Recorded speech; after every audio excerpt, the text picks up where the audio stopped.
welcome to the Contrarians, where we're right and you're wrong. I'm Alex. I'm Julio, and thank you for listening. If you like what you hear, head over to Apple Podcasts to subscribe and leave us a 5-star review. Help promote the algorithm and spread the word. You can also find us on SoundCloud to subscribe and review. And don't forget to visit our main website, wearethecontrarians.com. Follow us on Twitter at Contrarian Prime, and to like us on Facebook, visit facebook.com/Contrarian Prime. And if you have the willpower to keep up with our pretentious ramblings, you can follow us individually at Contrarian Alex for myself and at Ovnio for Julio. That's OVNIO. Now, time for the podcast.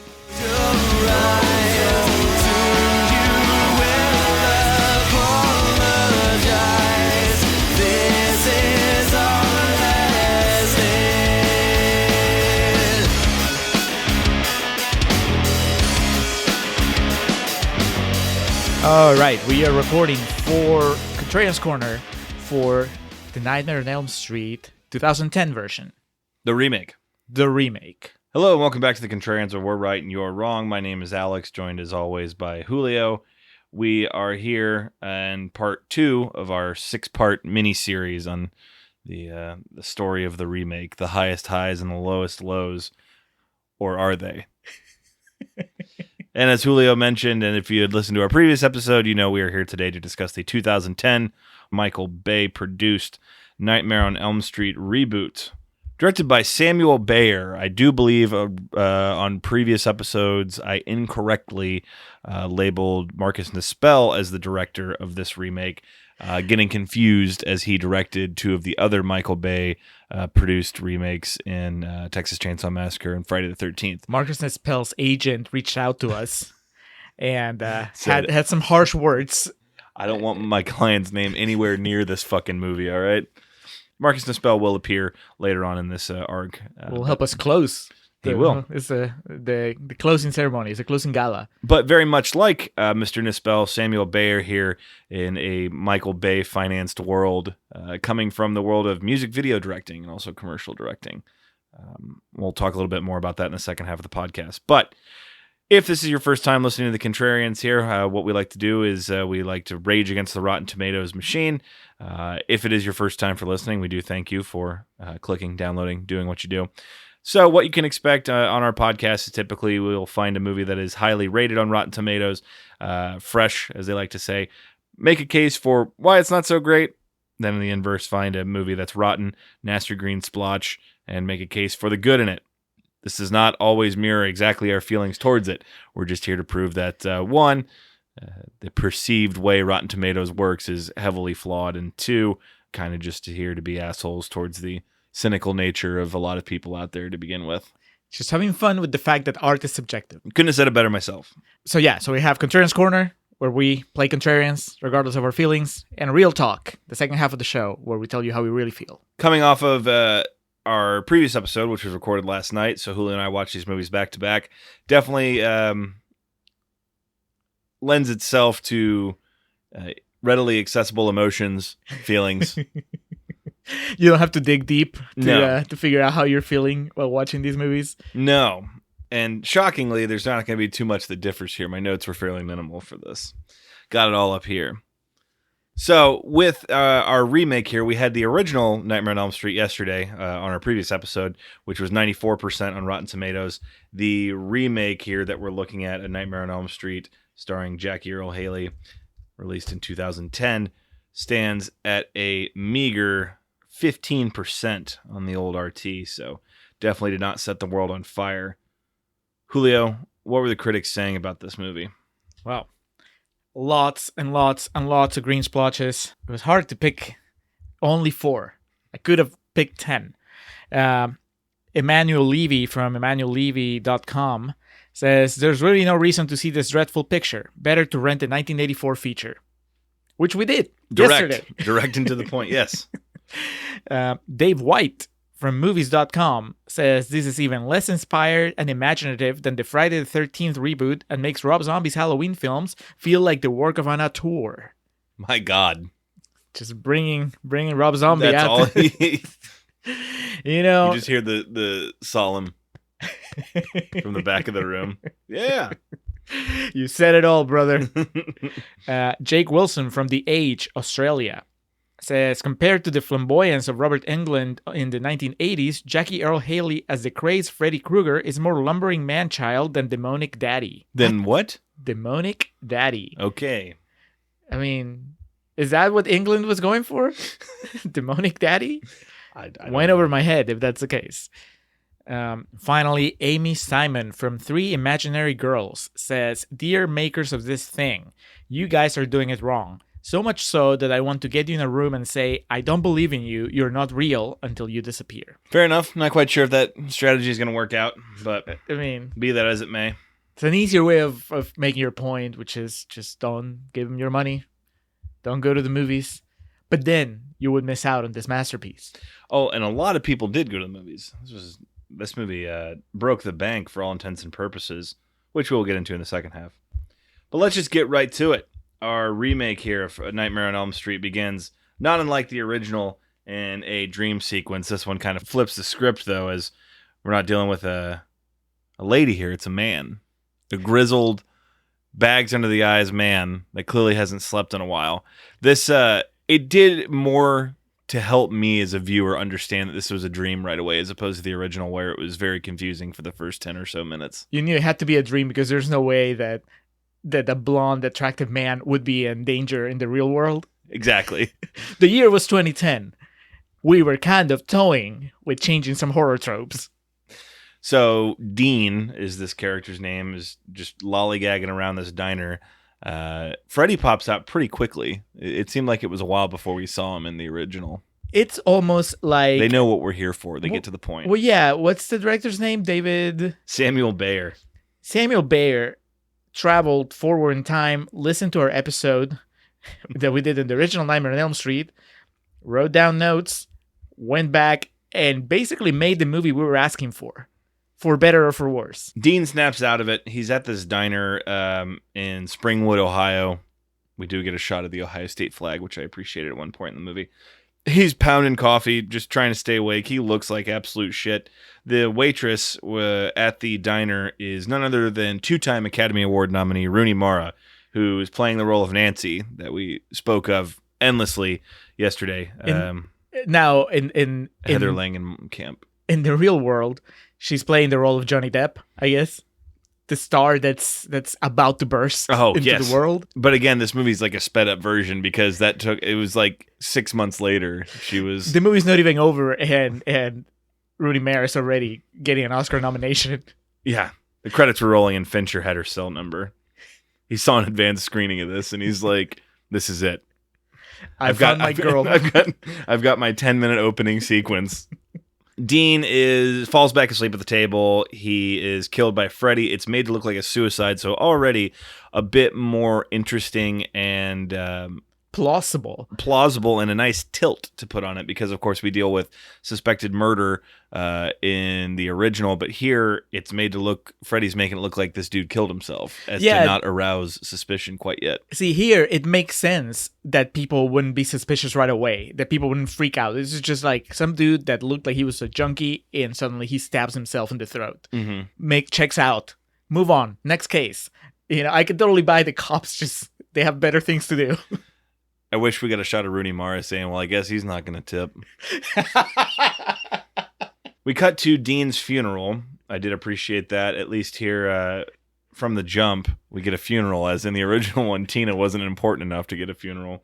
Only Rod. I guess in this franchise, it's only the men are important enough to get funerals. Well, it's also, we're in the 2010s, so the little podunk town that from the original Nightmare, I mean, they could only afford one. It's a thriving economy. Exactly.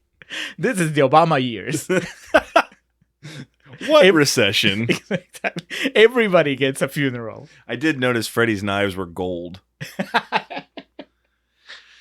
Dean's funeral. Chris is our lovely blonde young woman that basically supplants the role of Tina. She's a cosplay of Tina. And the only thing that she's missing is the name. Yes, exactly. She watched this all happen, and she believes that someone did it to him. She doesn't think he did this to himself. Nancy, Rooney Mara, believes her for no real plausible reason. Well, but they're all having the same dreams. have they discovered that yet? Rooney Mara says she finishes someone's sentence. Like, Okay. Yeah, I think new Tina. Oh, I kept thinking Black Canary because she plays Black Canary in the Arrow show on the CW. Black Canary says something about how like this guy with, and then Rooney Mara says knives, Yes. and then the connection is made. Katie Cassidy. Yeah. And so she believes, Rooney Mara, Nancy, that is, believes what's going on.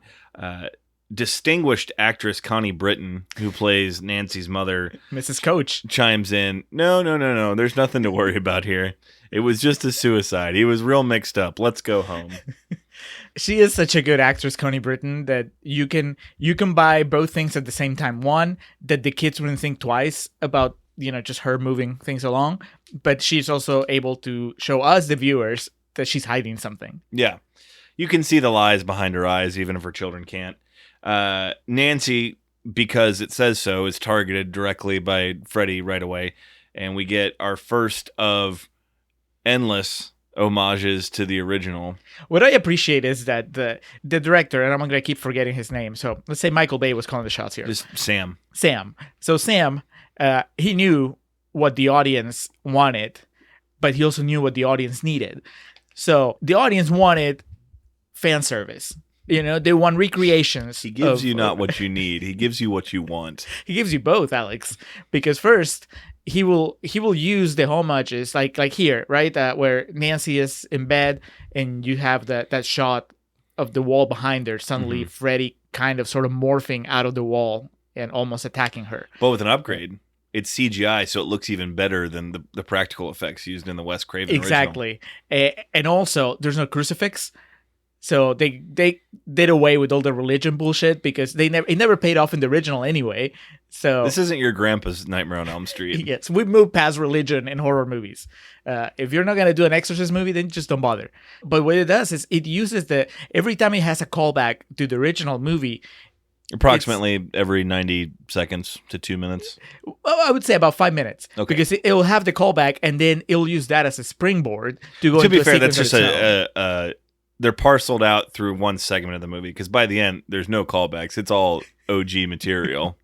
They had to get through. Well, that's the beauty of it is that maybe about halfway through the movie, when stuff gets really dark, then they know that the audience no longer cares about callbacks because now they just want to know how the real story ends. Yeah. So, but here, every time that they'll have some sort of image that references the original Nightmare, then they use that to go off into their own little adventure in dreamland, right? So maybe this one is the one exception. Correct. But after that, every time that there's something, later on they recreate the moment where Nancy sees Tina in a body bag. And then so you go, yeah, just like in the original movie. But then that sequence goes off into different directions. So it's you kind of get the best of both worlds. You get the fan service, and then you get new stuff. Speaking of callbacks, throwbacks, homages, parodies, tributes, what have you, Tina, has her boyfriend, Jesse, Rod, over to stay the night because her mother is a stewardess and is going to be out of town. So wouldn't you know who won the pony? She is killed very much in the vein of Tina from the original. We get the, all jesting aside about the replication of the death, Katie Cassidy is the actress's name. And yeah, Black Canary. Our buddy Sam, the director, he really did her a favor here because the original has the whole rotating room, whereas this was clearly just all wire work and, really took it easy on the actress. So well, yeah, we an have improvement the technology for the viewing audience and those involved. Yeah, it's really, it would be selfish to just in the name of what of respecting the original sequence or whatever to really put the cast and crew through unnecessary harshness. We have the technology, we have the means. There's no need for people to cut themselves and like really hurt themselves just to make it look realistic on the screen. We have the means. We can just do it. The CGI is here and it's here to stay, and it's here to stay over. So I'm fine with that. And also just the way, there's a perfect example of what I was saying earlier, because it starts with what's basically it's not a carbon copy because it's better shot, but it's just basically the same sequence of the girl floating from the bed and the boyfriend, in this case I guess it's her ex-boyfriend, just freaking out about it. But then it kind of shows us what we wanted to see in the original. What goes through the head, the mind of this guy that just bolts, right? Yeah. And it improves the scenario because in the original you had he had two friends in the house. He had Johnny Depp and the original Nancy, and he could have just told them, "Hey, this just happened." But here it's just him and her, and it really looks like he's guilty in this case. So he's a youth out past curfew running around covered in someone else's blood. Right. So this time you get to see him leave the house, accidentally set the alarm off, the dogs start barking, Yeah. the neighbor sees him, like everything actually makes sense. And he gets caught almost right away. I mean, he has time for a stop with Rooney Mara, but overall, the whole thing is much better than how in the original he disappears very quickly. Nobody knows where he is, but then the Secret Service that's trailing Nancy catches him and tries to shoot him. Yeah.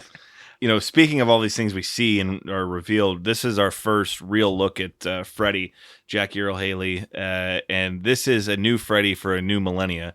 This is a new Freddy for a new time, not your cartoony Robert Englund Saturday morning cartoon Freddy Krueger. No, this guy looks this here's scary.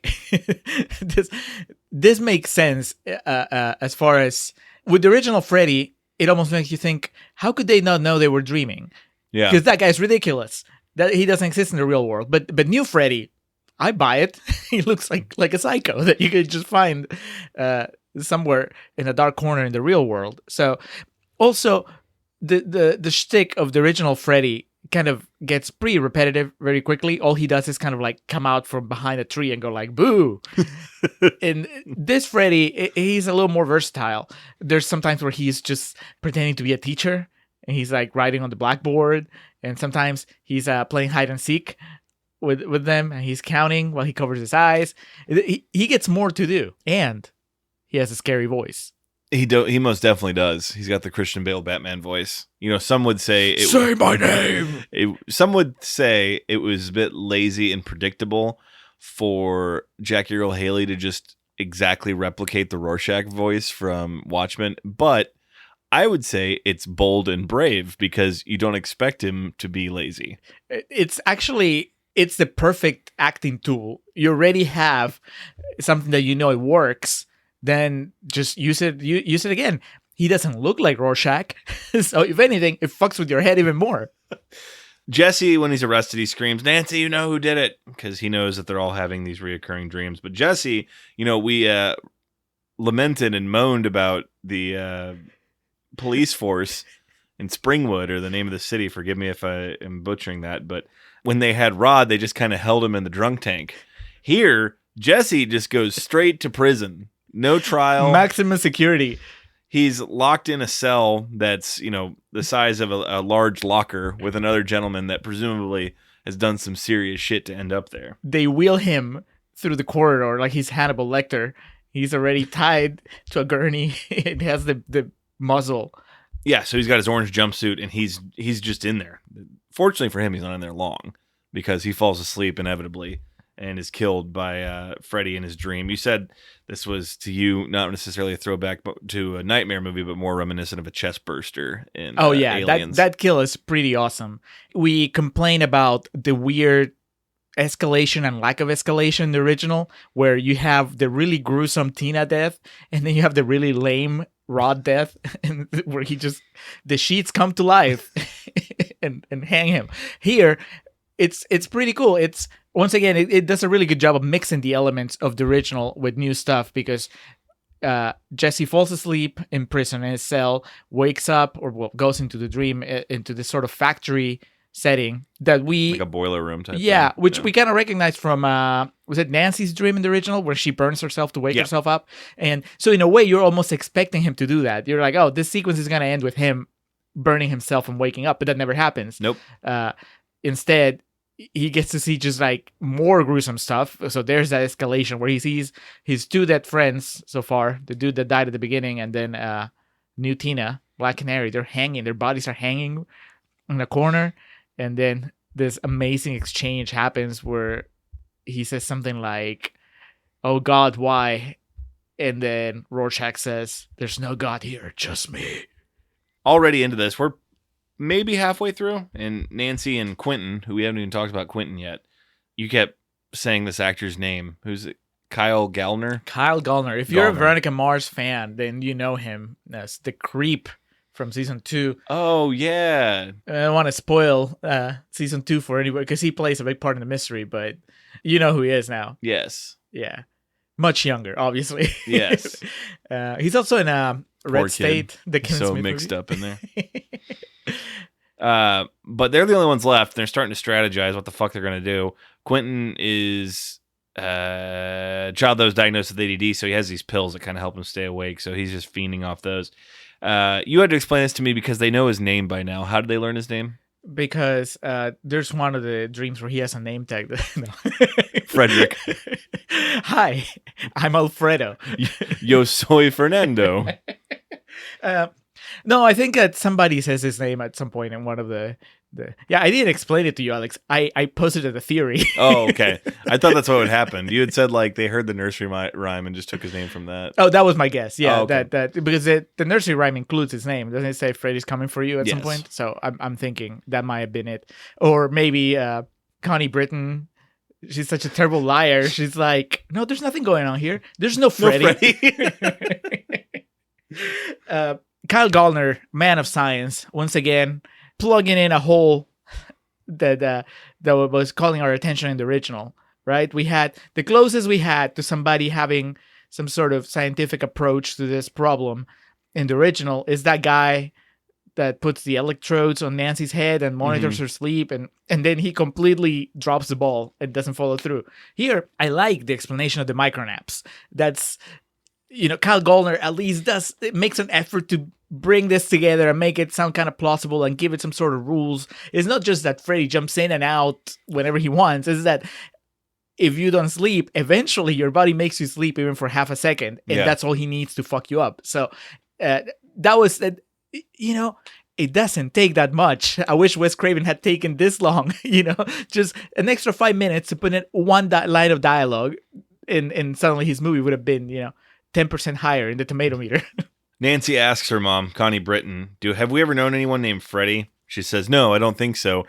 But she's like trembling and sweating profusely while she answers. Then she leaves the room by walking backwards. She exits the room walking backwards.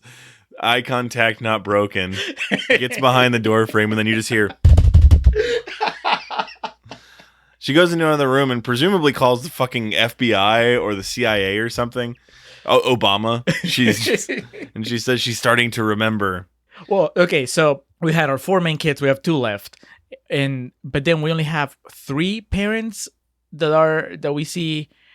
Sort of, because we have Connie Britton. Connie Britton's a single mom, and then there's the guy that's the principal in the school, who's also Quentin's dad. Right? He's a well-known actor. I don't remember his name now. Clancy Brown. Yes, Clancy Brown.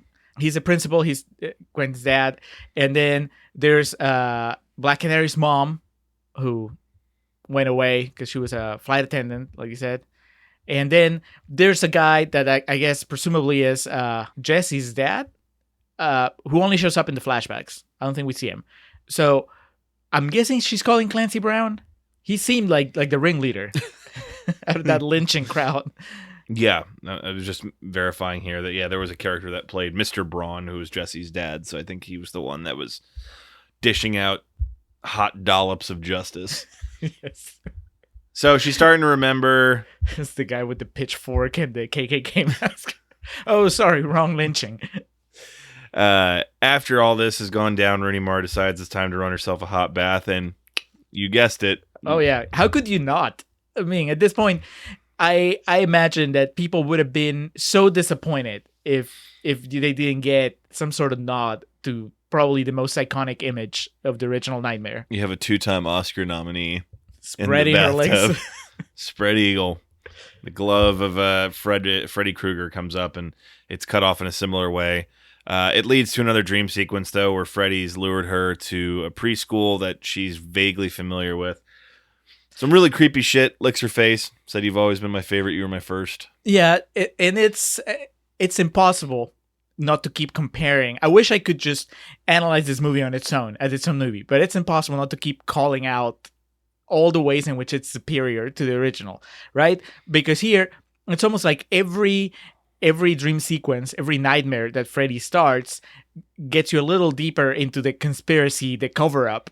That's in the original. It's almost like a throwaway, just exposition dump. If you listen to the episode, you might remember that I said that there's no point. There's no effect to the big revelation of what Freddy Krueger's past is. Yeah. Nancy's mom just kind of gets drunk, spills the beans, and then the movie goes on, and it doesn't really affect it. There's no consequence to that. Here, the movie is built around this mystery of what happened with Freddy Krueger. Why is he haunting these kids? And even more importantly, because the movie assumes that most of the people watching it are familiar with what really happened with Freddy Krueger. Yeah. It even throws you a couple curveballs so that you're not even sure if it's going to be the same thing as in the original. So Nancy and Quentin find a box of preschool pictures at Nancy's home. If this was something you would need to really cover up, you think you wouldn't leave these things out in the open for people to see. That's neither here nor there. Well, as John Wayne would say, then there wouldn't have been a movie. No, but see, it's Connie Britton.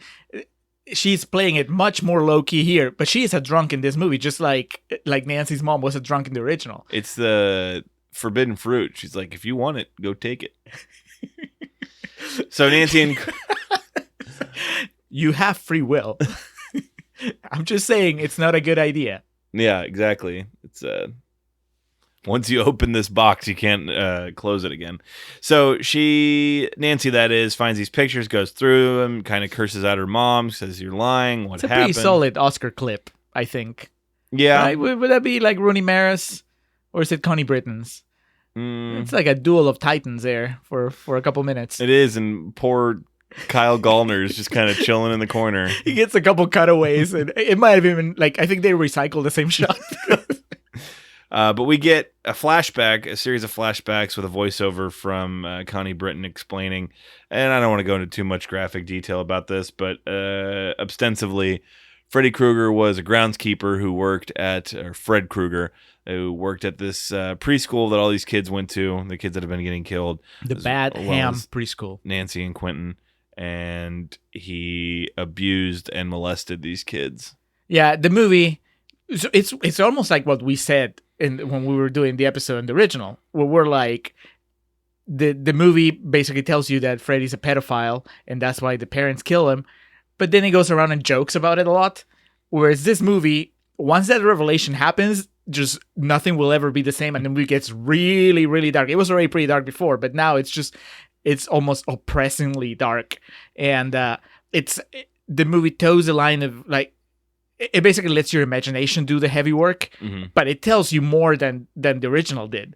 And it never feels gratuitous or exploitative. It just feels like it's taking it a lot more seriously. Nancy decides that they need to find the others, everyone that was in their preschool picture. So she's using the internet, another technological revelation for this reboot, as it were. She begins just Googling or gigablasting, because Google is trademarked. She begins gigablasting all these names of people that she's not in touch with any longer, and they've all mysteriously died under sleep circumstances. I'm so happy that the one minority got to play a key role, even if it was post-mortem. Because the Asian fellow? The Asian kid.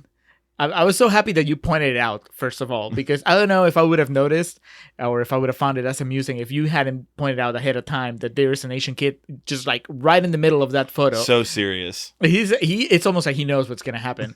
and then he turns out, because I said after you pointed out, I was like, I wonder if we're going to see him again, or I wish that we were, we'd see him again. Technology comes through in the clutch in this one too, because she finds his video blog online and he's explaining, I keep seeing this guy and he keeps leading me here. And it's like a video game strategy guide. He's explaining like, I think this is where you need to go to get the key.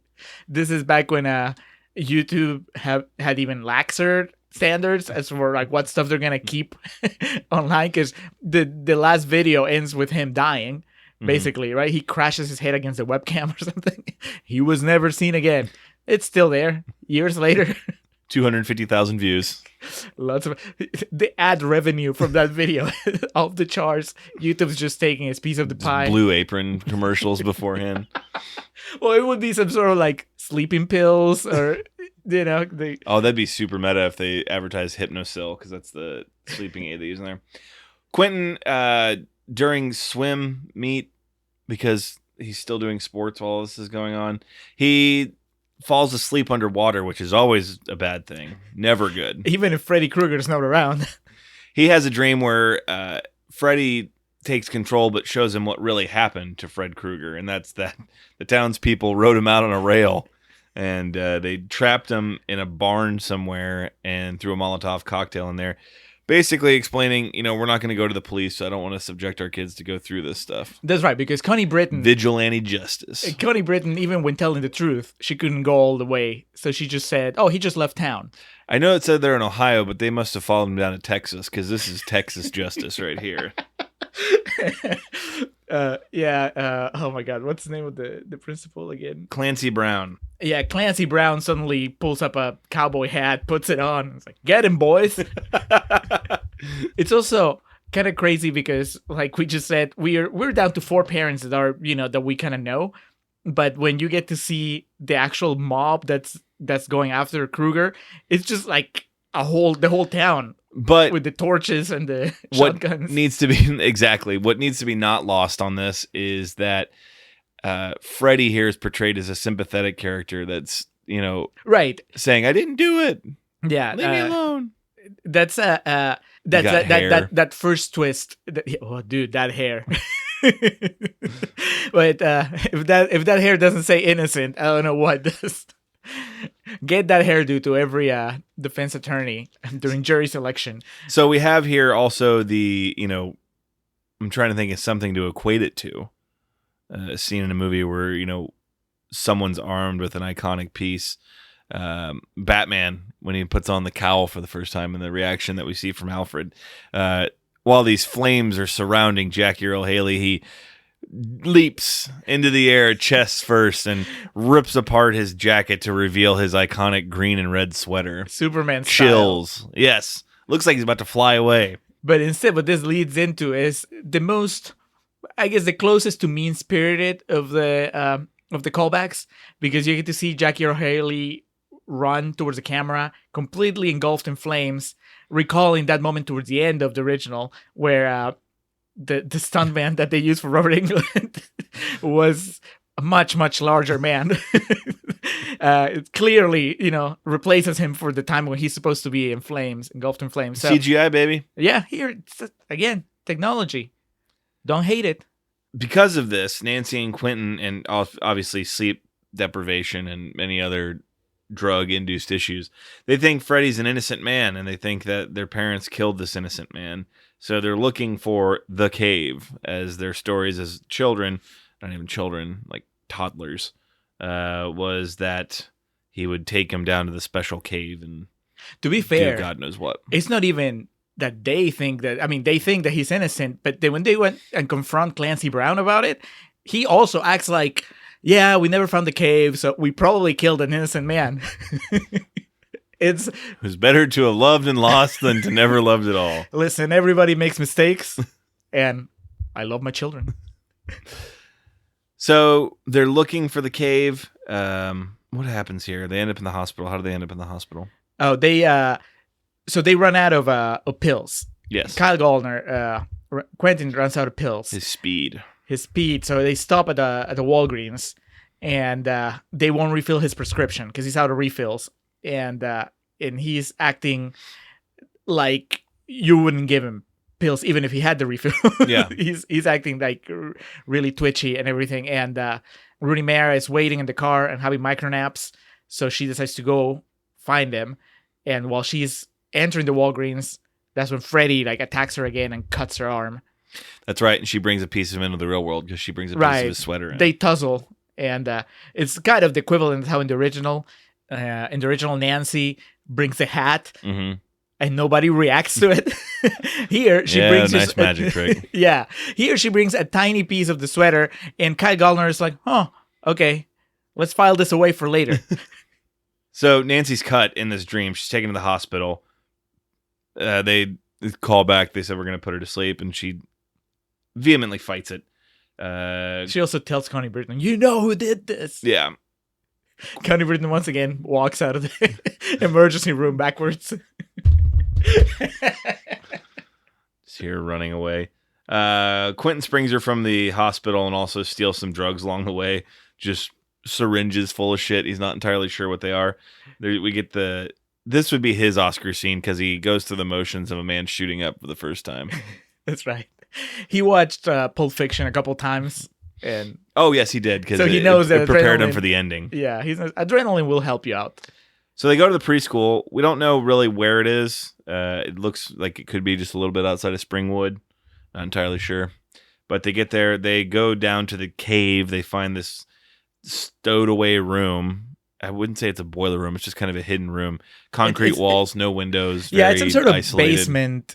I mean, but they knew that. That's the parents knew because she said when Connie Britton was telling the story at the beginning, she's like, "Oh yeah, it was the handyman that lived in the basement." Mm-hmm. And I guess, I mean, I understand. After you kill a man, you don't go looking. You're not gonna go leave evidence where he lived. So, but when they say that they didn't find the cave, I mean, they weren't looking hard enough. No, I think they just want an excuse to kill a man. They find the cave though, and unfortunately, the initial twist of us thinking he's innocent, I should say, is retwisted. Right. And we find out, oh no, he was guilty. He was super guilty. Yes. Very disturbing scene. Yeah, but once again, the restraint that Sam shows, because you never, what happens is they end up finding pictures, and they're all pictures of Nancy, of Rooney Mara, and you don't need to see the pictures because what you see is Kyle Gallner's reaction when he first see them, and then he doesn't want to show them to her, and then she grabs them, and then you see her reaction, and that's all you need. Yeah, no good can come of what they're looking at. So at this point, they're just kind of like, what the fuck are we going to do? They want vengeance, but they're also very tired. And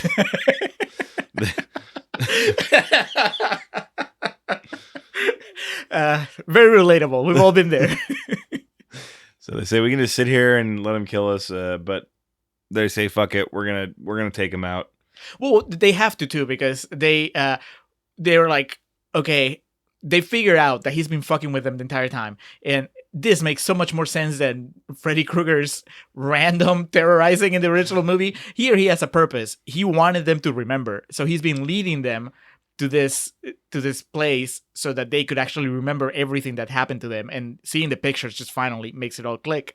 So that is horrible. That's a horrible thing to do, and really makes him more a monster. Fucked up psychological stuff. Exactly. Who would have thought that Gardner had it in him? But that makes sense. And then they ask the logical question, okay, well, what now? What does he want? We're ready to remember. He's going to still keep coming after us. So in this scenario, well, they have to kill him or be killed. Yeah. So we're going to go out swinging. Kyle Gallner breaks off the blade from one of those old school giant paper cutters that make such a satisfying noise when you execute a good cut. Call back to a different movie. Pulp Fiction. Second Pulp Fiction callback. It's just like Bruce Willis taking the katana sword. Jesus. He begins to doze off. Rooney Mara, Nancy dozes off as well. They're kind of intermingling with their dreams because Freddy's created this dream world. He knocks out Kyle Gallner. He cuts him deep with the claws, but doesn't kill him. Just kind of leaves him there. He says, your girlfriend's here. I'm going to have fun with her, yada, yada, yada. He explains to Nancy that I'm going to kill you now because I've bided my time and waited until I knew when you fell asleep you weren't going to wake up. So we cut to her thrashing and panting and writhing around on the bed, and Quentin is there just kind of helpless to the situation. And then he remembers Pulp Fiction. He remembers Eric Stoltz in his little medical book, and he busts out a fat magic marker, draws the hole, and then takes whatever the fuck he stole from the hospital and injects it into Rooney Mara's heart, wakes her right up. Yeah, she goes, something. And the ingenuity, the wherewithal of this young lady, she pulls out the needle and just starts stabbing Freddy in the real world with it, because she did have the mental capacity to grab him and bring him back to the real world. Once he's in the real world, though, Freddy ain't shit, man. He makes it about 30 seconds.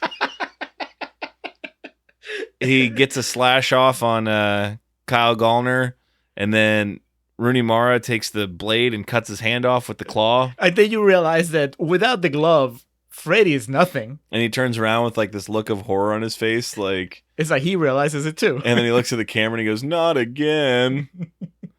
And I don't know how many times that line's been used in that franchise, but it says, "Welcome to my world, bitch," or "In my world, bitch." Some iteration of world and bitch in there.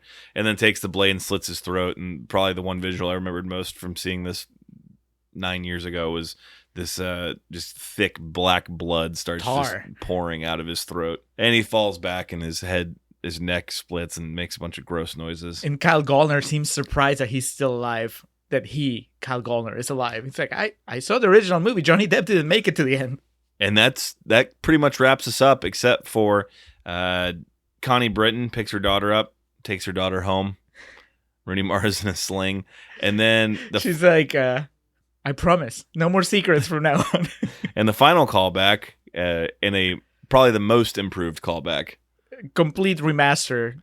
The last shot of the original, but instead Freddy breaks through the mirror in the front hallway of their home, and his glove goes completely through the eye holes of Connie Britton's head. Like distinguished actress Connie Britton. Her eyeballs pop towards the camera. It's like the chest bursting, except it's like a forehead bursting.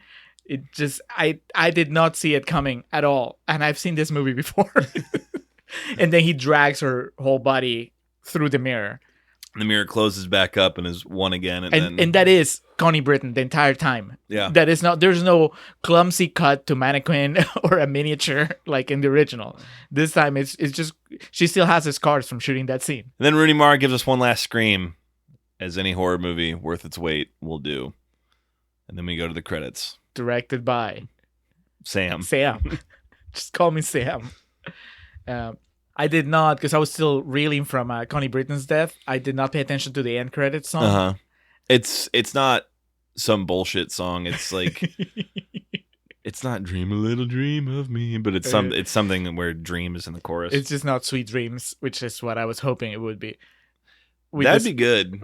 I mean, we talked about this before. I would be astonished if there's no trailer from one of the ones from the 80s that doom doom doom doom doom doom doom, or even a trailer for the remake. I mean, no, because the whole idea. But you got to remember, this is a post Dark Knight world. Everything's dark and brooding. The trailer for it was dark and brooding, and yeah, but that's a creepy song. The Manson version is. Oh, that's what they would have done. Yeah. Remastered version. Actually, that's too good to have not happened. I'm going to have to look up the trailers after this. Anyway, that was Nightmare on Elm Street, 2010. It was a remastered edition that George Lucas would have been proud of. George Lucas? Yeah. Oh, okay. Because he's constantly re-releasing, retooling his... Wes Craven has no time for that shit. He just moves on to the next movie. But that's why Michael Bay and Sam had to come in and give him a hand. George Lucas. I like the part with the cave. It explained why things happened. All right. You ready for real talk? Yeah. This movie's straight ass, dude. Kruger! Come on out, you bastard!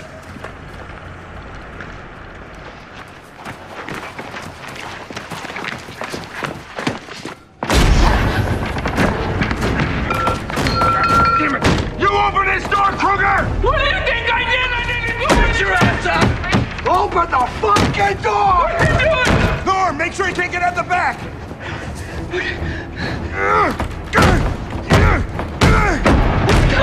Stop!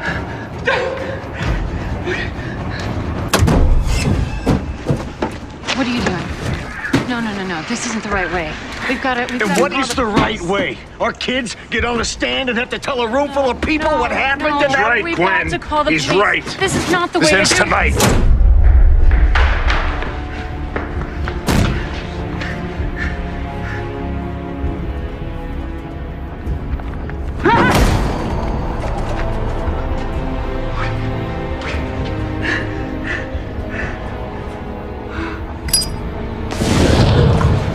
This is for my son!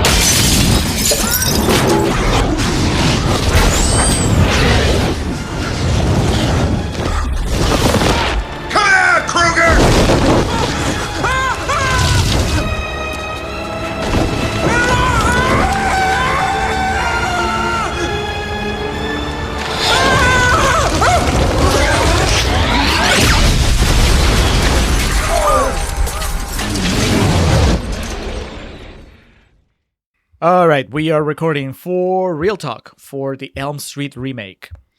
All right, so A Nightmare on Elm Street. Freddy returns. No, there's already No, I think it was Freddy's back. Anyway, A Nightmare on Elm Street, parentheses 2010, was released on April 30th, 2010, when summer was coming into the fray. Trying to beat the first weekend in May. I remember the one that always comes to mind is Origins Wolverine. Was they rushed the production. That's why some of the special effects weren't done, just because they wanted to be in that first weekend of May. That's why they leaked that. Well, they didn't leak it, but I guess there was a leak of that work print. Yeah. Which the actual one didn't look too much better. Budget of $35 million. Box office return of little under $120 million. So, how is there not a sequel just with that amount of money? I don't know, and I'm very disappointed there's not, for a factor that I'll get to here in a moment. Again, directed by Samuel Bayer. I do believe this was his feature-length debut. Definitely had his fair share of experience, though. Of course, based on the 1984 Wes Craven original film. Wes Craven was not offered the opportunity to direct it and publicly spoke out against the movie. 2010. What was the last thing he had done? Well, I don't know, but he did Scream 4 the next year. Wow.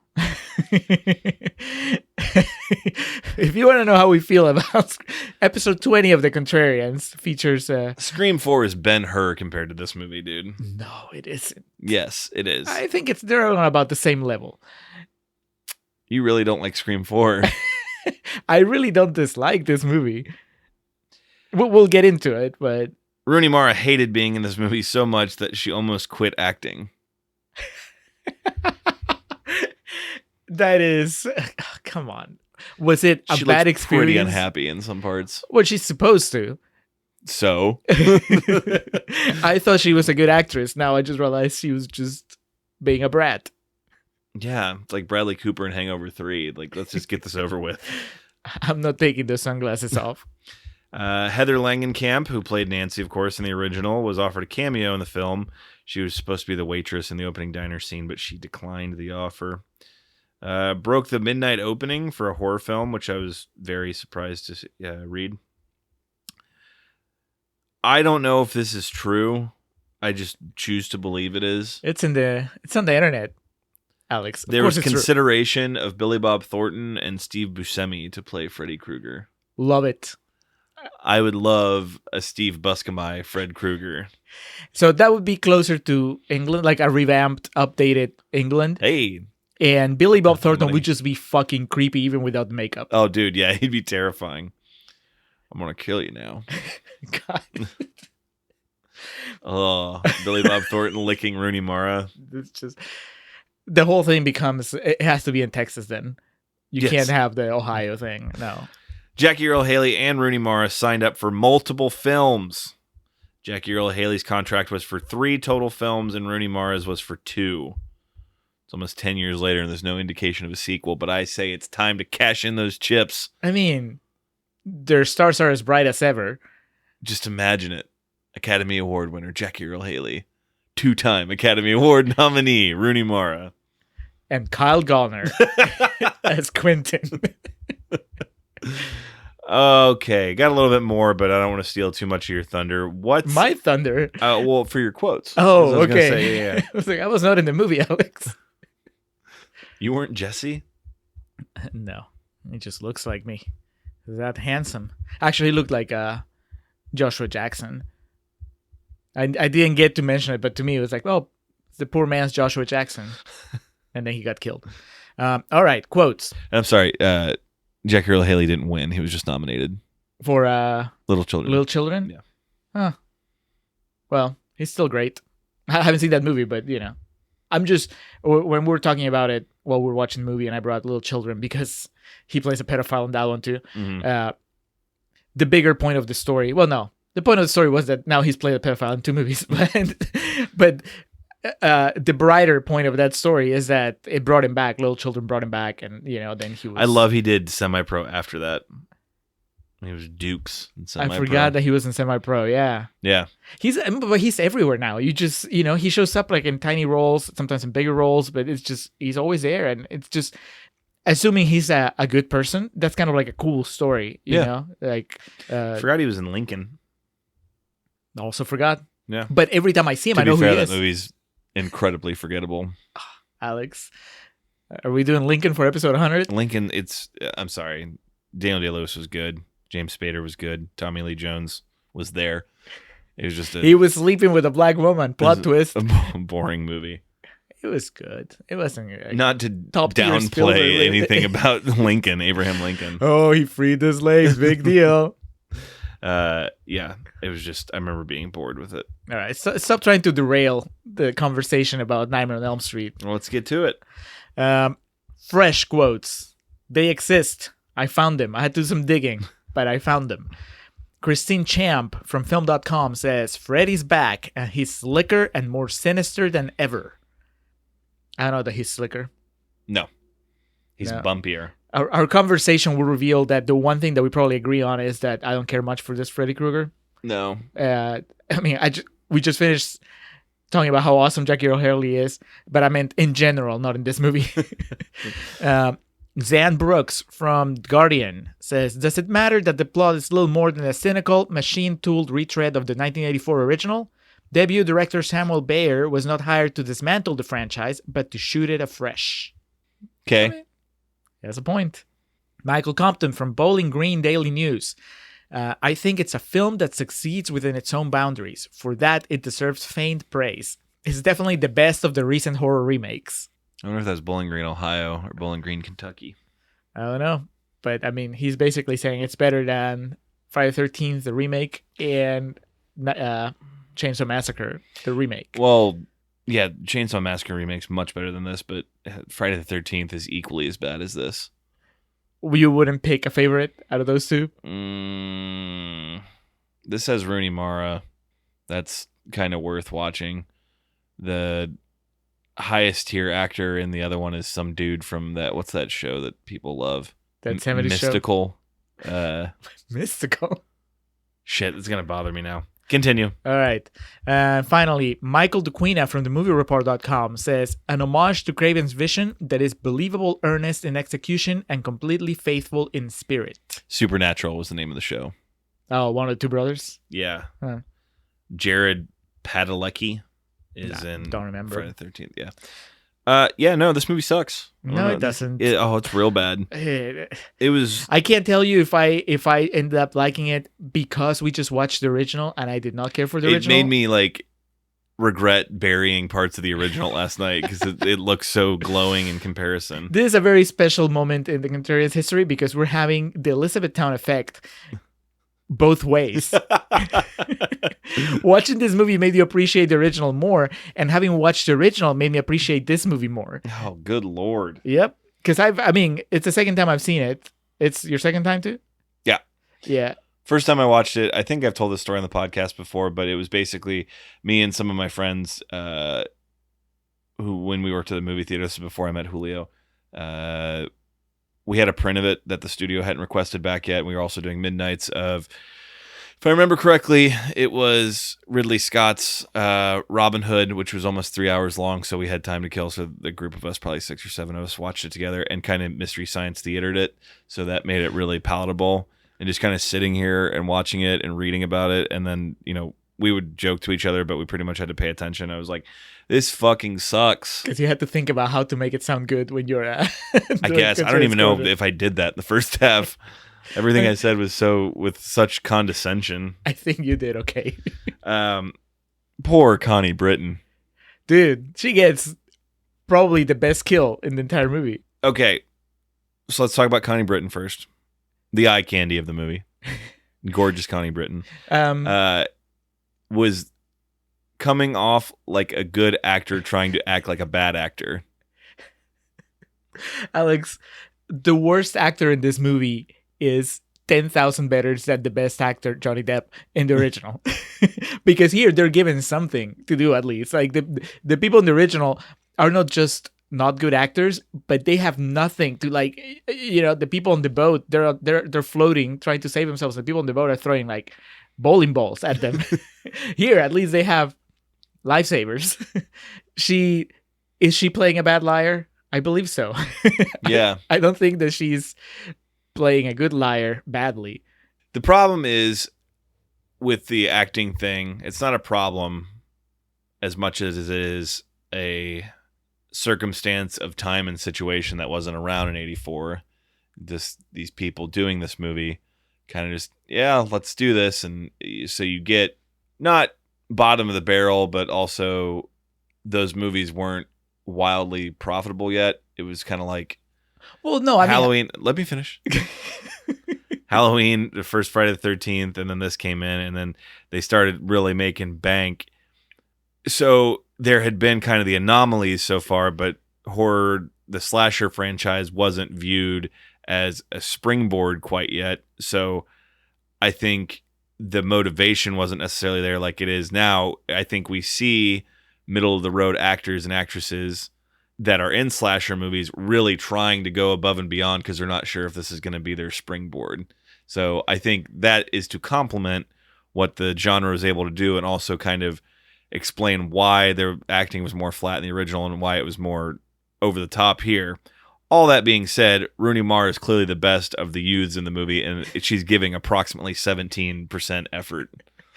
But that's because you know how good she is. And you're like, yeah, she's not flexing any That's muscles. very true. Here. The first time I watched this, I had no fucking idea who she was. I was just like, okay. Right. I mean, I understand. I'm not blaming, or rather, Where'd Connie Britton go? No, what I was saying is I'm not taking the original Nightmare to task for not having the budget to hire better actors or to even work in like a better script. It's like I understand how it came to be, and I'm sure that if Wes Craven had known, if everybody involved had known that the movie was going to have the extremely long shelf life, the entire, then they would have, hey, let's make it a little better. Rod might have tried to church it up a little bit. Right. But the contrast, especially watching them back to back here, is just staggering. Here it was just refreshing to have real actors. You have like, oh, these are people that are just, when they say their dialogue, even when it's bad lines, because there's a lot of groaners in this one, it just feels like a real movie. Whereas like in the other one, it's just like, oh, this is just something that we did with our friends fucking around. I understand why it looks like that, but in the end, which one am I going to prefer to watch? The one that looks like a movie and feels like a movie, or the one that looks like put together haphazardly with Johnny Depp like lucking out in there? Which would be, and this will lead us into the next, beyond acting, which is like, I can put up with acting that's not that great if the script holds it, right? And I don't think that the script was there in the original Nightmare. Like we talked in the previous episode, I have my issues. And for all the flaws, because this remake has a lot of flaws, but for all the flaws, it also addressed a lot of the stuff that bothered me in the original. Like, we were literally just, and my memory of this movie was funny. Very, they very like vague. Answer a lot of the it's questions almost, we had. In your case, it's almost a lot of a be careful what you wish for, because in the previous episode, you were like, they're not taking the pedophile angle seriously enough. And then in this movie, they took it, I would say, way too seriously. Yeah. But if I have to choose between the two, I'll take this movie because I prefer it being taken seriously. And let's not get it twisted. If this is a message I conveyed, then I need to make sure I correct it. I don't want heavier leaning on pedophilia and stories in movies.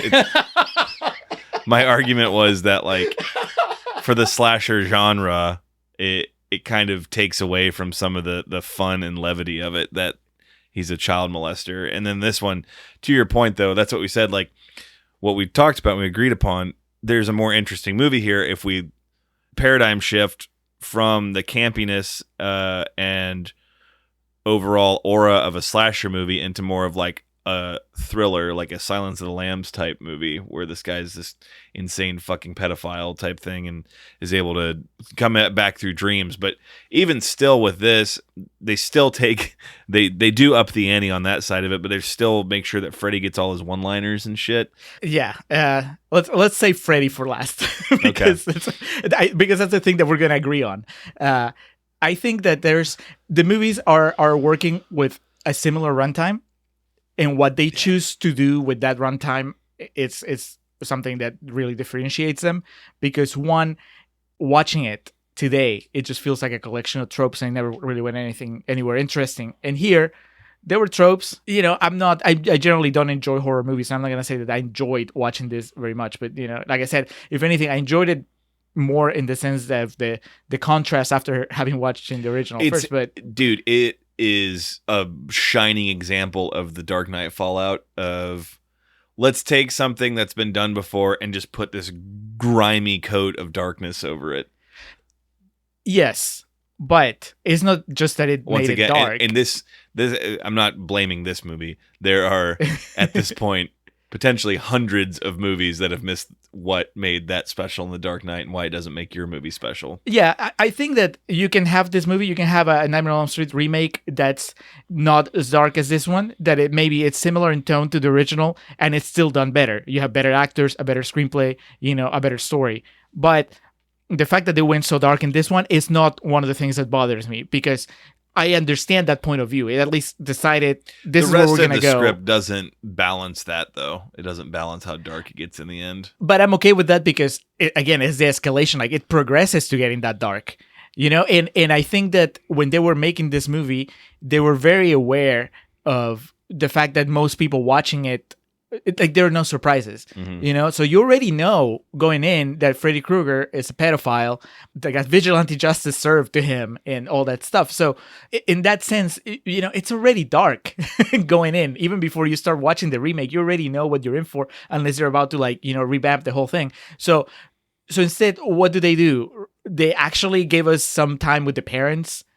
A window, a glimpse into their, it's more than we got in the original. I would argue probably not enough, because to me, the more interesting movie, like we said in the last episode, was the one about the parents doing this, right? But at least you get to see it. I even like the fact that the parents themselves don't know if they did the right thing. Yeah. The fact that they end up thinking, well, he might have been innocent. Well, shit happens, And it's turning it into a sort of investigation, given the characters something to do other than just wait around for Freddy to kill him. It really made the movie work a lot better for me. They have a much better plan than whatever Nancy and Johnny Depp are doing in the original. They have Nancy and Johnny Depp come up with this idea of bringing him back, but they don't really get to do anything with it until the very end of the movie. And we're really not given much reason as to why they don't trust other people. Here, I can totally tell, because the movie's set up in a way that you don't trust any of the grown-ups. I understand why she wouldn't get Connie Britton or the principal dude,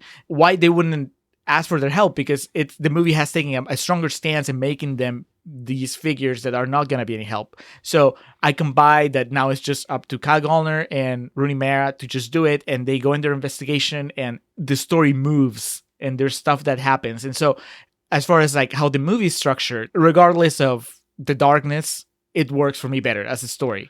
To me, I could buy some of what you're saying if it tried to make itself its own movie, where it seems like every fucking 10 minutes they're trying to do some direct copy to remind you of the original. I think this will also come into play, and this will be a good part of the end of this sandwich when we do this with Texas Chainsaw Massacre back to back, because please do not construe this as me saying that the 2003 remake is in the same galaxy as the original, but it went out of its way to make itself its own movie. And I think even there's only like one iconic recreation of a shot, but it's kind of consequential to the situation. Whereas this, so unnecessary. The shot where they recreate him coming through the wall and shit, it just seems like they're content to remind you consistently that, hey, this is a remake. I think the reason it didn't bother me is because it's not, in my mind, obviously, I don't like the original. So to me, it's like, all right, cool. So you're getting like the cool stuff from the original and just basically adding it. It's funny, like how the practical effects look better and scarier than the shit they do with CG in this. I don't know. I mean, the thing of him coming through the wall looks so shitty. I don't know about shitty. It definitely looked In the remake, in the original, it looks fucking awesome. It looks great in the original, and the remake, it didn't bother me. The quality of how it looked didn't bother me. It just bothered me that it really went nowhere. Yeah, it's just in there to be in there. Right. Yeah. But it's like, I think that's the exception to like most of the callbacks. Like I think Contrarians Corner, I think most of the callbacks is like start as a callback and then they go somewhere else. Mm-hmm. And I appreciate getting, I really like having the bathtub scene start, because it only starts the way it's, it was in the original, and then it goes somewhere else. And to me, that's fun. It's like, oh, you're taking that really cool shot from the original and just kind of like putting in this movie too, so that it's, it ties it together. I don't mind that. It would bother me a lot more if I considered the original a better movie. Like, let's say if, Joel Schumacher's movies were stealing shots from Tim Burton's movies, that would bother me. The Batwing goes up into the moon, turns sideways. Perfect example. Like, it doesn't happen, but if something like that happened in Batman and Robin, I'll be like, fuck you. I mean, that's, we love that the original Batman, and you're on a different wavelength. So, I did watch this movie with Reed, and like I could hear him audibly groan every time they did something like that. But that's because of the franchise. I completely understand Yeah. that. I mean, if you have a stronger connection to the original, then this, I can see how it would just bother someone like a lot more, because then they're messing with your baby. Yeah. I have no connection, especially. Here's the funny thing. So I saw it once before. I don't remember if I went to theater or if I screened it, but basically I saw it in a movie theater, and I was kind of just underwhelmed. But that was before I had actually been able to watch as an adult the original Nightmare beginning to end. So I didn't have the experience that I just had today, where with the original Nightmare fresh in my memory, watching the movie is a complete comparison. Now, what does that mean? That maybe if you're someone that's not familiar at all with the franchise, you are pretty underwhelmed too. I mean, dude, still all the things I said yesterday, all the gripes and foibles I had with it, I would still watch the original 100 times again before I'd watch this. Well, I mean, I pretty much watched this because I had to for work. I don't blame you in that sense, because it's not a pleasant movie. The second half is just that, and it's a long scene when he just has her on the bed, and he's just basically getting ready to rape her. Yeah. That was just, I understood why the movie was going there, and I partly admire its commitment to, just being that nasty, but it was extremely unpleasant. Yesterday we were making fun of just like, oh, well, everybody's an idiot in this movie. But the diehards, it's always the main complaint has been, and even though like I brought up my issues with his backstory in the original series, I mean, Freddy's always been lighthearted. It's supposed to be like a fun movie. And the biggest complaint was this is like the Dark Knight effect. It's like the Dark Knight was a filter on Instagram at that time, and movies just put it on. So it just immediately brings it down and brooding and dark. And do you think that this would work better for you if Jackie Earle Haley was better in the movie? Because that's the biggest problem I have with the movie, is his performance, and not the tone of it, just the makeup. You can't. It's like fucking Arnold not being in a Terminator movie. Like, no, it's even if it's the exact same movie with Robert Englund and he takes like a darker approach, I'd be interested in watching that. But yeah. Okay, so getting to Freddy, yeah, none of that works. His Rorschach voice, the idea of making him look like an actual burn victim, which I know I said on the episode yesterday, it's just like, well, missed the point there. Well, I can buy the look if it allowed him to emote. The problem is it looks like he has a cardboard mask the entire time. Oh yeah, there's no emotion or anything like that. But also, going through the franchise, that's part of it too. Is like Freddy's able to alter his appearance because he's a nightmare figure, and I mean, from that standpoint too, they didn't do nearly enough in this. It's just kind of like, here's this child molester that died, and now he comes back in your dreams. Well, because he does really nothing supernatural. He just kills people with his glove and shit. I think that the creepiness was more they went for just the attitude was fucking creepy. Just that you definitely got the It was creepy how in 1996 he dressed like it was the 50s. That is such a weird choice for the flashback. We didn't even get to touch on it really in Contrarians Corner, because my argument was going to be like, oh, it's all, a dreamlike quality. So it's Brad Pitt's recollection of what happened with Bruce Lee. It's Connie Britton. She suffered a trauma too, so in her mind, it's all kind of jumbled. Flashback to '96, and she has to make it. She has Jackie to make Earle it. Haley's like, What's the scoop? Well, the camera. Is it the bee's knees? The camera they're using with the bulb, the flash. It's like they're on the red fucking carpet. Stupid, yeah. It's like the opening of Gone with the Wind. And Did you hear? Truman won. You're here, old boy. Yeah. No, it's Yeah, not good. Jackie Earle Haley, it didn't work for me, and I think, I mean, like I said, he's a good actor, so it was just whatever. Robert Englund was like all for him doing it. Everything I've always read was he was like happy to pass the proverbial torch. But I mean, that doesn't really mean anything. Well, at the same time, that would be incredible for his only meal ticket for him to just be like, "Fuck Nightmare on Elm Street." next year at Comic-Con, it's like, nope. He's there and dressed up as one of his roles that he had as an extra.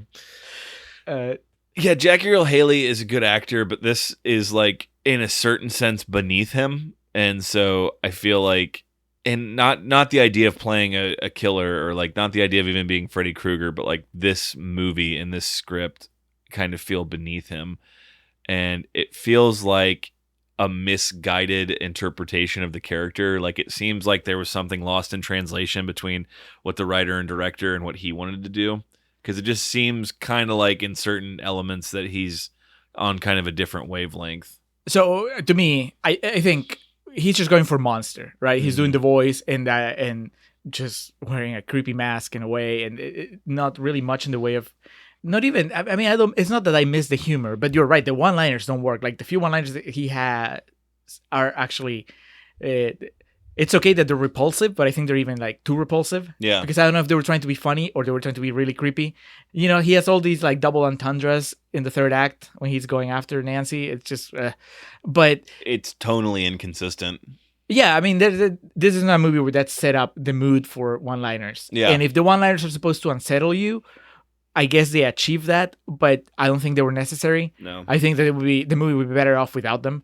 And I think that he would just be creepier if he talked like a normal guy, and if he looked...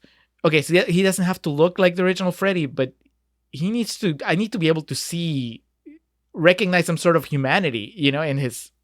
That would make him scarier if he looked like a person instead of a monster. Well, that's Robert Englund. Like, when I always think of Freddy, I think of the situations where... like scenes and moments where he gets into situations where he's in danger, and that his face when his eyes would bug out and like he would be scared, like that's very memorable to me. And here, yeah, it's just like a PS1 or N64 game where the character's speaking but nothing moves on their face. It's just their neck and head move around. Yep, nailed it. Nailed it. We talked about the NES game in the last episode. They just pulled that Freddy and put him on. Pulled the sprite out and just kind of put a glossy layer over it. This should not surprise anyone that was paying any attention to film in 2010. Warner Brothers wanted the movie to be converted to 3D in post-production a few weeks before the movie's release. Oh man, that final shot with Connie Britton. Producers argued that the film wasn't shot with 3D cameras and 3D wouldn't look good enough. Didn't stop almost every other studio that year. After a heated debate, the producers and Warner Brothers came to the agreement the movie would not be converted to 3D. From what I read, Michael Bay was the big proponent of just, no, fuck you, this is not going to be a 3D movie. Most people should have taken that stance in the... I was going to say the early 2000s, but no, I guess the early 2010s. In the wake of Avatar. Yes. Yeah, because I remember there for like, was it 2010? Like one of the only movies that was shot with actual three-dimensional cameras was Jackass. I didn't know that. And it looked awesome. I did watch it in 3D, and I remember liking, how it looked. So yeah, that makes sense. And then just kind of for contextualization, Samuel Bayer, I guess his big claim to fame was he directed the music video for Smells Like Teen Spirit. All right. And Blind Melon's No Rain. I think visually he does fine here. I mean, it's just a matter of, like I said, my biggest problem with the movie is Freddy, and I think that is something that is conceptually wrong. It's not just on Jackie Earle Haley; it's on him and the people that were directing his performance. So that would be my main thing. Now, the other stuff, tone wise, and I think that's where, like I told you, and when we finish the movie, we might have to agree to disagree. It's just, to me, just a misguided mess. It's just a wet fart. Like, it's just, when it was over, I was just like, ugh. You feel dirty when it's over. like you feel dirty from the source material, not the source material. You feel dirty for the story that's told, and then also just like watching the movie be made, and also the watching it through the guise of what we know now is an easier. Like I'm like Rooney, run away, get away from this. But I would still rather sit through this again than watch the Friday the 13th remake. Okay, so you've decided. Or no, you said they're both equally bad, but they're terrible. But like, this doesn't make me mad. But that's because you have more of an attachment to Friday the 13th. Well, and also it's even like this is just bad. That's like maddening. Okay, see, from what I remember, because I've only seen that remake once in theaters, I never got the sense that movie was about anything other than, well, we'll just see Jason put a new shiny coat, paint on him, and then we'll see the kills, and Correct. that's it. Like, and that's where I would, if I'm correct in my just memory, minus any of like the charm or childlike glee. Right. And so you could say the same about this movie, like no charm or childlike glee, but at least it was going for something. Which I think, whether they got there or not, or how successful they were, it's up for debate. I think what I'll say, the biggest compliment I could say, in different hands, in a different circumstance, this particular project could have succeeded.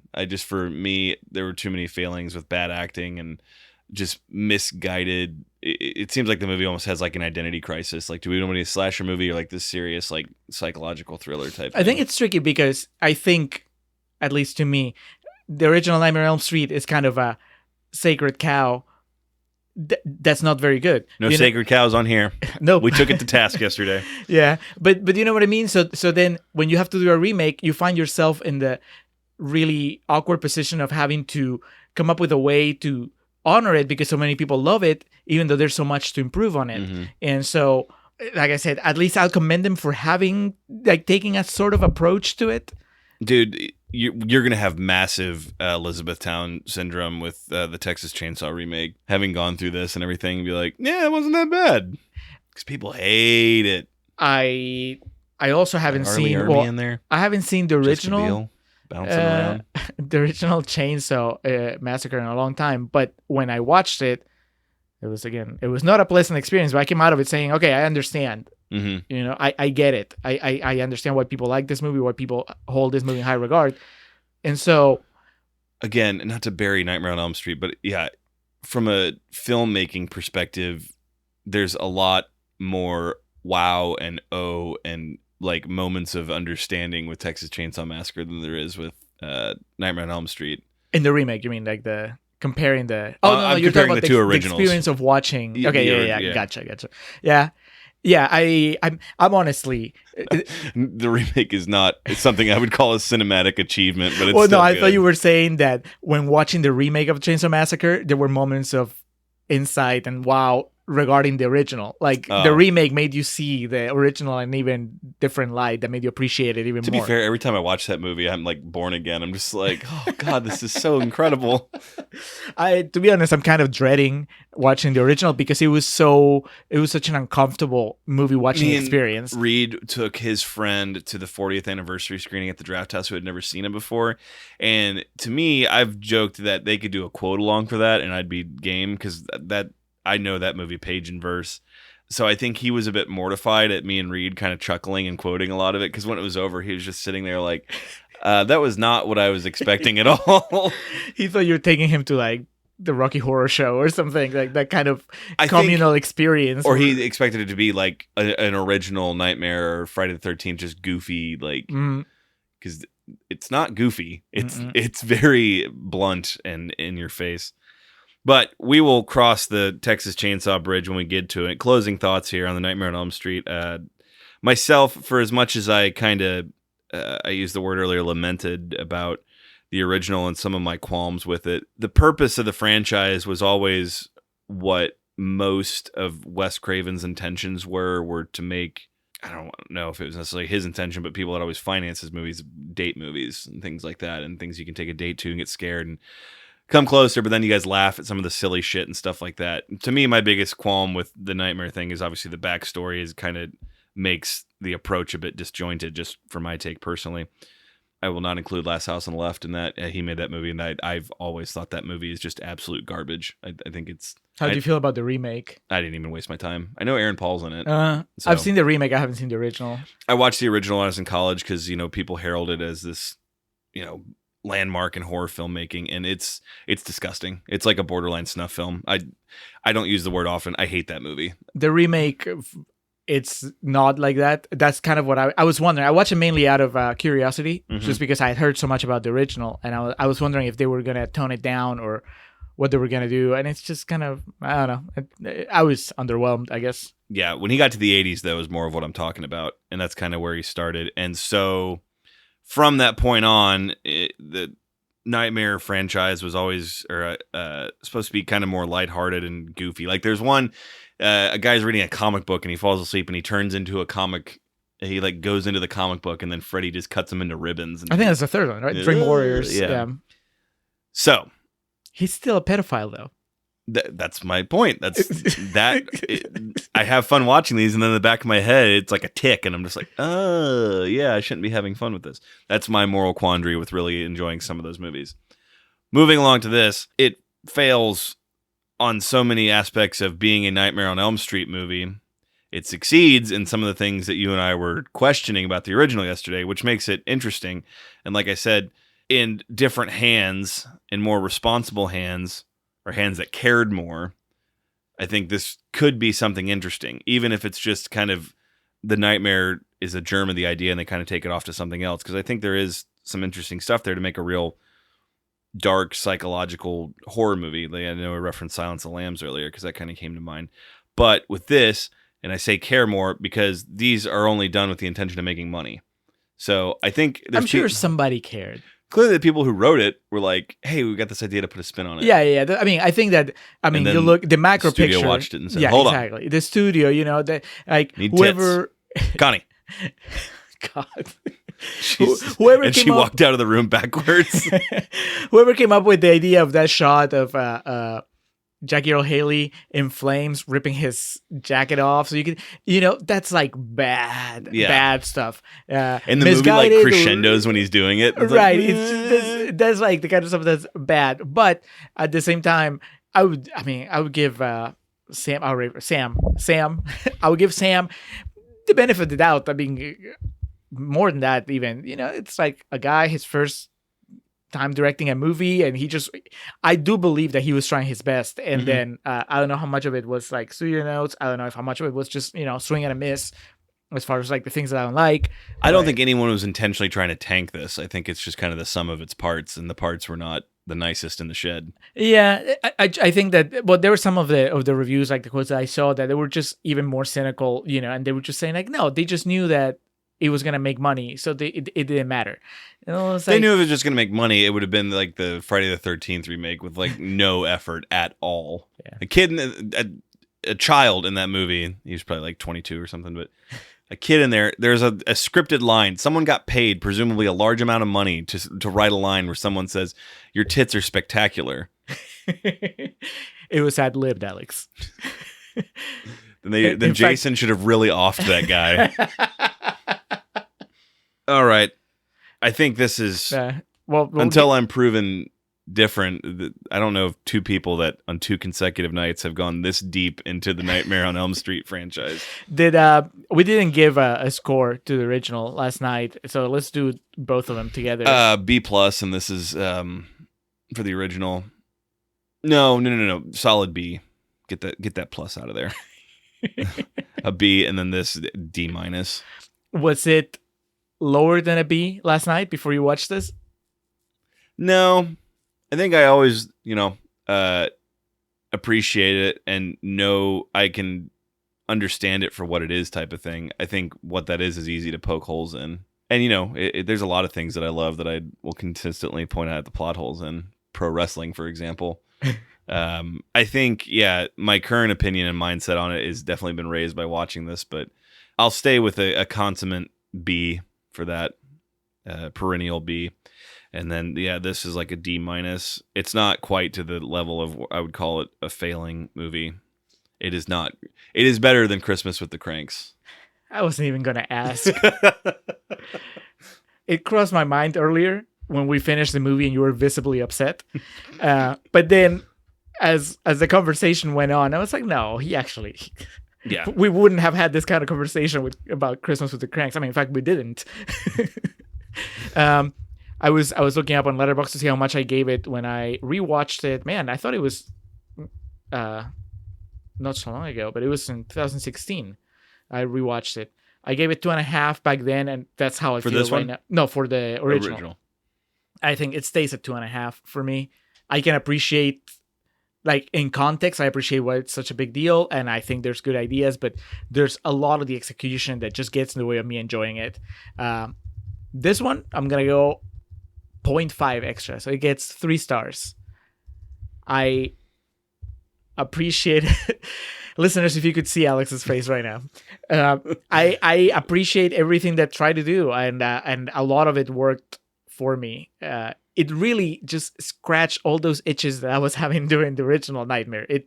Those. I'm pining for the day several years from now when it's in the middle of the night and you're watching this on like HBO 2 or something like that, and then you're like, this movie fucking sucks. It was only good because I watched it. Entirely possible. I also believe that it's not just because we watch it back to back, but generally just because I'm aware of the original in detail.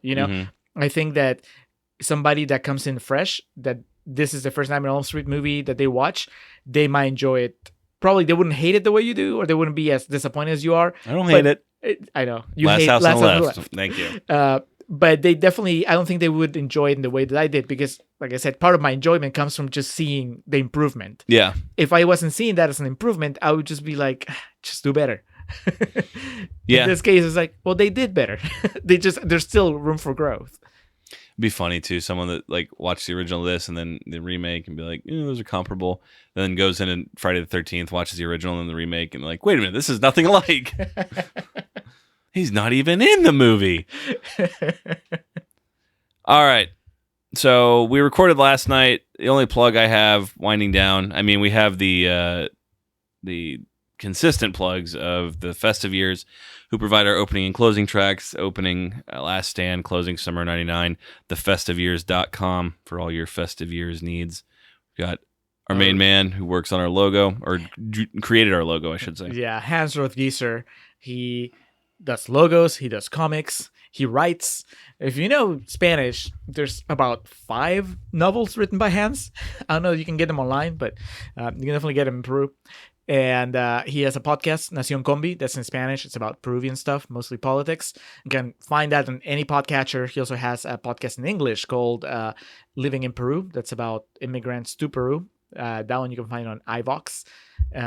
And he's on Twitter at Mildemonios, Mildemonios. You can also email him at mildemonios@hotmail.com if you want to just talk about stuff, asking about his Trapper Keeper. But yeah, as far as plugs, we might make this a constant over the next few episodes.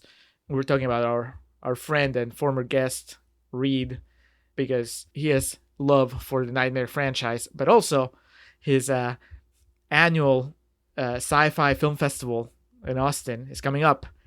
The Other Worlds Austin Film Festival, December 5th through 8th. You can get the info and buy your badge at otherworldsfilmfest.com. Mm-hmm. Alex and I have both attended before. It's a really good time. They have a really interesting selection. I already bought my badge for this year. I got the Supernova, so I'm actually going to be able to take the entire weekend off, so I'll be there all 4 days, just watching sci-fi movies, hanging out with sci-fi fans, doing the occasional plug in a conversation about our podcast, probably. What sci-fi movies have we done? Passengers, of course. Yeah. I was trying to think of something funny to say and I just blanked. Alien 3. Alien 3. Way back in the day. Then. Yeah. For my plug, it's something I stumbled upon at work today. It provided good background noise, so it's on YouTube. You can listen to it or watch it as well. There's a YouTube channel, Triple Jump. It's a video game review channel. We'll link to the video, but it's about an hour and 15 minutes long, and they rank every Batman video game from worst to best, and it's a 56-item list. Wow, I didn't realize there were that many. Oh yeah, and that's not including, like, they explain beforehand why like a dozen aren't going to be included, and then some of those are on multiple platforms and things like that. So it's extremely comprehensive, very interesting. Kind of had issue because one of their top 5 is an arcade game, and I think that sometimes is kind of a weird, wiry, high wire to walk. So, but it's a fascinating listen if you're a Batman fan, which obviously I am. I've mentioned The Dark Knight about a dozen times in this episode alone. Julio's a big fan. I'd recommend it. If you're a video game fan, it's also an awesome trip down nostalgia lane because I've played maybe half the games they mentioned in there, and some of them, like Batman Returns for Game Gear, I remember playing the shit out of that when I was a little kid. Give me a tiny spoiler. Is the bottom of the list like the worst Batman game, the Tim Burton Batman NES game? No. Huh. No, the one, I don't know if it was the worst, but the one I remember that stuck with me that is really low on the list is Batman Beyond Return of the Joker for N64. Didn't play it. I didn't know it existed, actually. Which is funny because they have the one for the PlayStation like much higher up in the list. But yeah, that was around that era of really bad N64 superhero games that, of course, will always be accented with Superman. But fun video to watch, good nerd shit, quality banter. Give it a view, give it a listen, do your thing. So what's it called? The video is called Every Batman Video Game Ranked from Worst to Best, and this is on the Triple Jump channel. I'll check that out. Now, if you guys want to support indie filmmaking, in addition to going to Other Worlds Austin, maybe you don't live in Austin and you can't make the trip. Our buddy Mark has released his second feature on Amazon. It's called Bloodsuckers Planet. It's a throwback sci-fi movie. I was talking to Alex about it earlier. I was having trouble explaining because I'm not a connoisseur of the 60s, 70s sci-fi movies. But to paraphrase Winona Ryder in Reality Bites, I know one when I see one. So that's kind of like Mark's thing, and it's a lot of fun. I was there as part of the crew for about half of the shoot, I think, maybe a little less than that, and even then I was still surprised when I saw the final product. I went to the cast and crew screening, and now the Blu-ray and DVD are available to order on Amazon. So I ordered the Blu-ray. As soon as I get it, I'll be posting a picture of it and being a little fanboyish about it. But if you don't want to buy the Blu-ray or the DVD, you can just stream it on Amazon Prime. It's like $2, I think. And it's 60 minutes, 65 minutes, just like Mattis rule all the way. Hell yeah. And it's fun if you like really weird, fun stuff. All right. Winding down here. I always forget, I had it pulled up here, the year Daniel Day-Lewis won for Lincoln. I always forget that like it's my built-in resentment towards that movie because that was the year the master Joaquin Phoenix was up and he should have won. Oh. So that explains it. So on that note, go watch The Master. That's going to do it. Watch Bloodsuckers Planet first, because if you start with The Master, you're going to be too tired. Oh, yeah, you're going to be done for the day. Yeah. Bloodsuckers Planet. Watch this Batman video. And then watch The Master. You'll kind of hit all the major pinpoints of your day. All the emotions. The whole spectrum. For our next episode, it will be a bonus episode where we dip into an original source material that we previously reviewed a remake of, and that's going to be the original Walter Mitty. We'll get back into our numeric episodes here on our remakes arc, moving to the French film The Untouchables. Just absolutely delightful movie. It feels almost like for a movie that's The Untouchables, for a movie that's such a big part of our movie conversations, it feels like I don't think that we've talked about it enough on the podcast. It feels like, you know what I mean? Yeah. You and I and most of our film friends like think very highly of that movie, and yet unlike other movies that we think highly of, it hasn't really like bled into the culture of the Contrarians. It's not my good time. I don't talk about it incessantly. Exactly. Yeah, that might change maybe after. Oh, it's so good. So excited to watch that. And then the remake that got panned with Bryan Cranston and Kevin Hart. So we'll see how that goes. And then finishing off our sandwich with the Texas Chainsaw Massacre, both the original and the 2003 remake. But for now, that concludes Nightmare on Elm Street. And that will do it for the Contrarians, where we're right and you're wrong, and we will catch you next time. That summer of